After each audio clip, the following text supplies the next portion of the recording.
Good morning, guys. It is time-lapse central here at Casa de Keys this morning. I've got actually the Xiaomi Yi camera set up over here doing a time-lapse. They recently added time-lapse functionality to its software and I have not tested it yet, so thought I would give that a shot.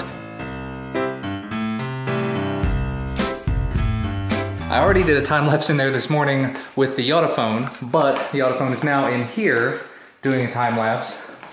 Just capturing some of the sky out there, if you can see that.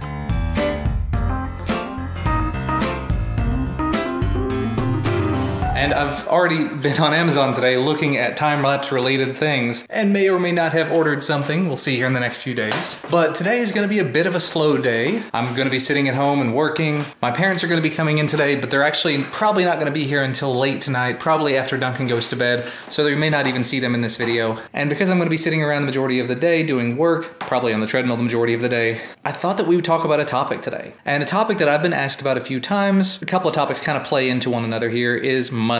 I'm not going to go into any specifics or anything, so don't go in expecting that. But I thought I would just kind of break down for you how all this works for me. First off, first and foremost, I work a day job. I have always worked a day job. I call it a day job. It's a primary job. It is my full-time job. Doesn't really matter where I work, but that job, that day job, is the one that puts food on the table. It allows us to live in this home. It pays for the car. It pays for the clothes on our back, things like that. The day job, as it were, is our bread and butter. It is the way that we survive. My wife works a day job as well, but that's not what you guys care about. But I mention that just to sort of serve a purpose. The money that I earn from my day job, the money that my wife earns from her day job, goes to the family. It goes to, like I said, all the things around us: food, shelter, clothing, the day-to-day necessities. Then there is the other side of things. There's the money that I earn on YouTube. And that money goes toward what a lot of people would consider just play money or mad money or funny money.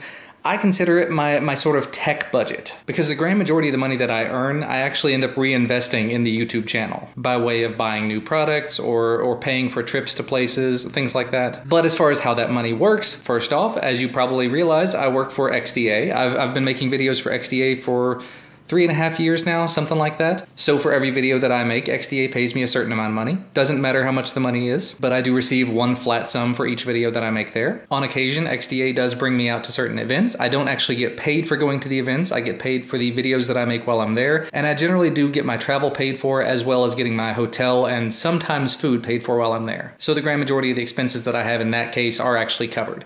I do bring my own equipment for the most part, so I'm providing that sort of as a service. And then, like I said, when I do make videos at events like that, I get paid by XDA for making those videos. If while I'm there I happen to make videos for my own channel, that is my own thing. We'll get to that in a minute. So that is XDA. I'm not an employee of XDA, I'm kind of a contractor for them. On my own channel, I am a YouTube partner, both on my tech channel and here on the daily vlogging channel. I'm not a traditional YouTube partner though. YouTube partners traditionally have ads served by YouTube. They get money directly from Google based on that. I was one of those for a while and some stuff happened and that channel is no longer a thing. Don't really even need to go into what exactly happened. But anyway, as I was saying, I am a partner on my YouTube channels through a network. I'm partnered through the Fullscreen network. What that means is that they are supposed to help you out. They're supposed to help you get advertising. They're supposed to help you find opportunities and deals and collaborations with other YouTubers and things like that. You're supposed to have a dedicated partner manager. I've not had any of that since I've been with Fullscreen, and I've heard that from a lot of people. If it were not for Fullscreen, I would not have a partner channel at this point. I wouldn't be where I am at this point, and I would be very unhappy. So I do thank Fullscreen for that. But as it stands, as far as the two channels that I run, my own channels, they are both partnered through Fullscreen, and I do earn money from Fullscreen on a monthly basis. It's not much, but every little bit helps. And the sort of third source of income comes by way of free products and or sponsorships. For example, a lot of the quadcopters that I've reviewed on my channel have been free.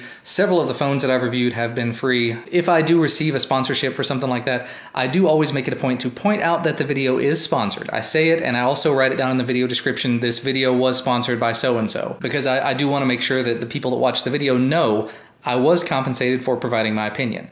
But in that case, it is still my opinion. I don't really let the brand, the company influence what it is that I'm saying. But any video you make like that, any sponsored video, you do have to submit it unlisted. You send it over to the company. They take a look at it and tell you whether or not they like it before you actually do make it live. As far as how all of that works, I've had a bunch of people ask about this. One, how you go through and get these sponsorships, and two, much more importantly, how you go through and get free products. As far as the quadcopters that I've received, there's no real way that I know of to go and get those, to sign up on a list or anything. I just ordered a quadcopter and I started making a video about it. I ordered a second one. I made a video about it. I ordered a third one. I made a video about it. After the second one, I think, after the OnePlus DR1, the OnePlus drone, I started receiving emails from these Chinese companies. GearBest sent me an email and said, hey, by the way, we notice you make videos about quadcopters. You want to make videos for us? And they started sending me quadcopters. After GearBest, it was another company and another company. There's been probably, let's say, 6 or 8 companies at this point that have been sending me these quadcopters. And I'm not complaining in the slightest. So as far as how to receive the quadcopters, that's how I've done it.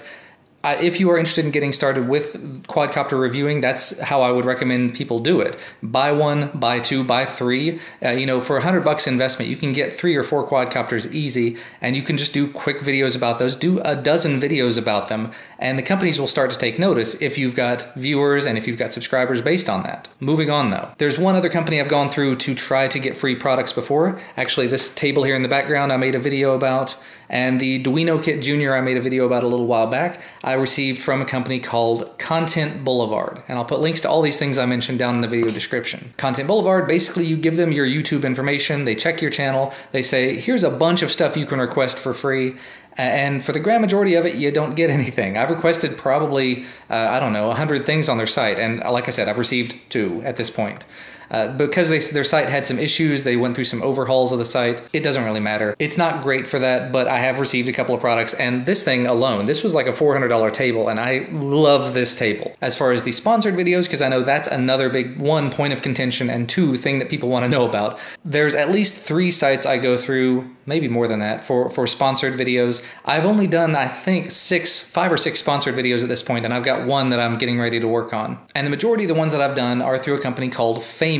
Again, links down below. I'll actually have a referral link to FameBit because I think they've got a little bit of an affiliate program there, and it never hurts to throw that out there. Again, I'm trying to earn a little bit of money on YouTube just to sort of help fund everything I do on YouTube. But FameBit, basically what they do is they provide a list of sponsored opportunities. Here's a product, here's a service, here's an app, here's a whatever else, and the company is willing to pay this amount of money, this range of money, to have it talked about, or to have it reviewed, or to have it looked at. So you submit yourself, you tell them what you're going to do, your plan for the video and everything, and you submit that, and then the company thinks about it and they get back in touch with you sometimes. For a while there, I was submitting a lot of those. I've actually pretty much slowed that off to nothing a while back, just because I don't want to do that many sponsored videos myself. But like I said, I've done 5 or 6 at this point, and what the company does is they send you a message saying, here's information, give us your mailing address and we'll send the product out to you if there's a product. The product arrives, you do whatever video it is you're going to do about it. You, like I said, you submit it unlisted to the company. They tell you if there's any changes that need to be made, if there's anything that needs to be taken out, or anything else they'd like to see done to it.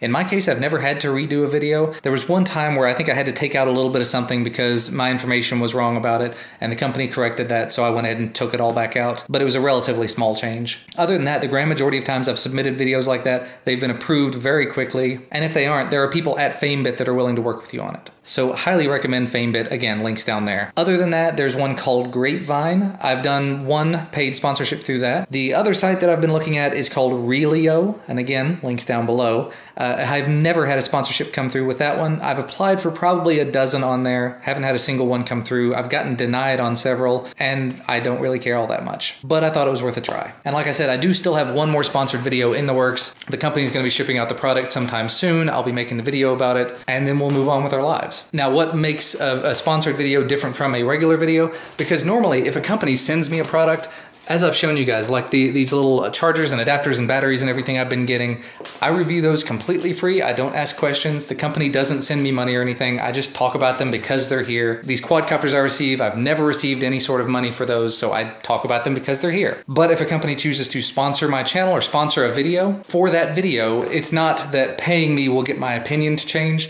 Paying me to make the video means that the video is going to be higher quality. It means I spend a lot more time on the video. It means that I invest a little more into the video. It's not that you can actually buy the quality or anything. It's that you're buying my time, as it were. So for a video like that, I will take more time. I'll script it up. I'll get a lot more samples, a lot more B-roll, a lot more footage of the device, and it just takes me a lot longer to make those videos. But the turnaround on that, the reward on that is a lot greater, which makes it easier to justify making the content. Again, makes it easier to afford more technology related products for the channel, which helps keep the channel going and growing. Anyway, I just noticed I've been talking for about 18 minutes as far as this camera says, so I'm probably gonna go ahead and stop there.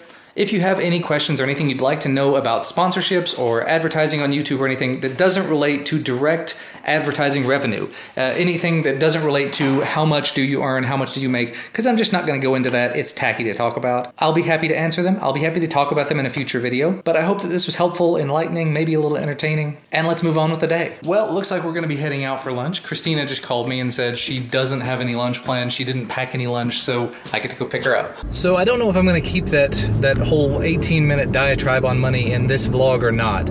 It would make more sense to put it on my main channel, my Twill.tv channel, as a let's talk about money type video, a dedicated video about that, but I don't know, it seems more like a vlog topic.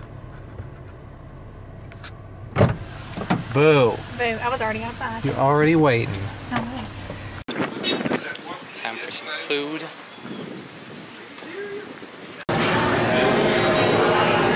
Buddy, that's a full bowl. You got the gumbo.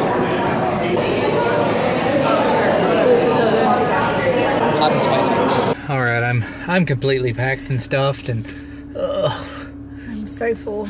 well, I dropped Christina back off at work, and I'm gonna head back home now to get some more work done. Ate entirely too much. Well, that was all kinds of no fun.